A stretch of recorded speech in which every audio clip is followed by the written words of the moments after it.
लोगोफोर नोंथांमोननि थाखाय बाहाय गोदान भिडिअ लाबोना होफैदों बे जाहैबाय साख्रिनि रादाब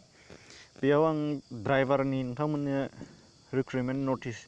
खिन्थानानै होनो आखायाव लानाय जादों बे जाहैबाय director of geology and mining recruitment driver गासै पोस्ट मोनबाल' दङ बेनिफ्राय लास्ट डेटखौ गोसोआव लाग्रो 15 नभेम्बराव लास्ट डेट जागोन एप्लाइआ हथात अप्लायानोसो बेयो प्रसेसा 15 नभेम्बरनि सिगां बे सहैनांगोन आरो बेखौ गोसोआव ला 15 नभेम्बराव सहैबाबो जागोन नाथाय 15 नभेम्बराव बाय पस्ट एप्लाइ खालामोबा बे जानाय नङा बेखौ गोसोआव लाग्रोखा बेनिफ्राय डिपार्टमेन्टआ जादों director of geology and mining Assam बेनिफ्राय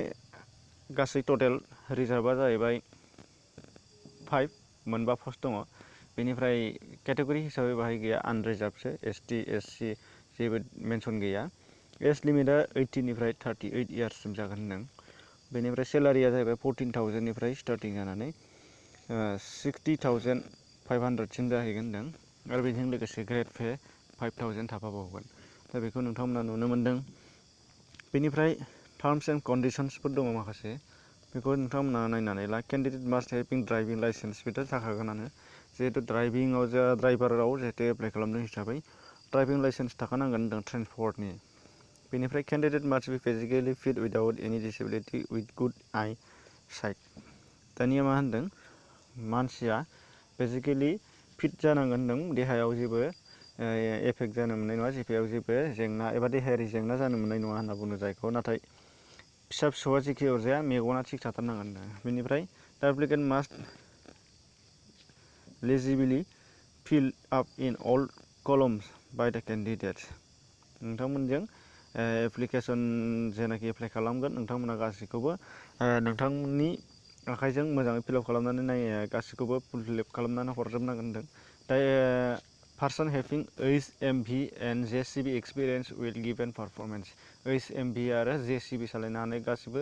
बिथांमोनाबो एप्लाइ खालामनो हागोन होनदों बेनिफ्राय candidate must have pass at least class 8 any recognised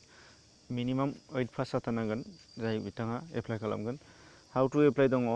how to apply बा एप्लाइ मारै खालामनांगौ नोंथांमोना गोसोआव लाब्लानो जाबाय copies of all certificate marksheet in support of educational qualification as caste certificate and valid employment exchange registration card बेनिफ्राय नोंथांमोनहा जेसेबांनाखि मा डकुमेन्ट्स बिदों बेखौ नोंथांमोनहा हरजोबनांगोन पस्टिं एप्लाइ खालामनायाव जेरक्स कपि हरजोबनांगोन नों बाहाय मा मख'नाय दङ जायखिजाया एडुकेसनेल सार्टिफिकेट जुदि मेट्रिक पास बा मेट्रिक 8 पास बा 8 पासनि सार्टिफिकेट बेनिफ्राय एज थानाय एजनि प्रुफ थानाय एज प्रुफआ डेट अफ बार्थआनो जायो जुदि ओमफ्राय मेट्रिक एबा एडमिटआवबो थायो बेनिफ्राय कास्ट सार्टिफिकेटआ जाहैबाय जोंनि नोंसोरनि एसटि सार्टिफिकेट बे जागोन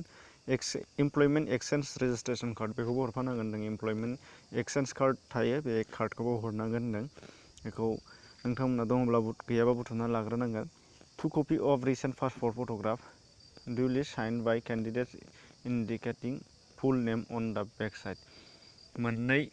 पासपर्ट फट' हरनांगोन होनदों बेक साइडजों गावनि फुल नेम लिरनानै हरनांगोन सेल्फ एड्रेस इनभलप बेनिफ्राय नोंथाङा नोंथांनि कल लेटार फैफिननांगौनि थाखाय सेल्फ एड्रेस लिरनानै नोंनि एड्रेसखौनो होनानै मोनसे इनभलप हरनांगोन होनदों बेयाव 5 रुपिसनि रेभिनिउ टिकेट सिथाबना हरफानांगोन बेनिफ्राय केन्डिडेट्स आर साबमिटेड दियार एप्लिकेसन टु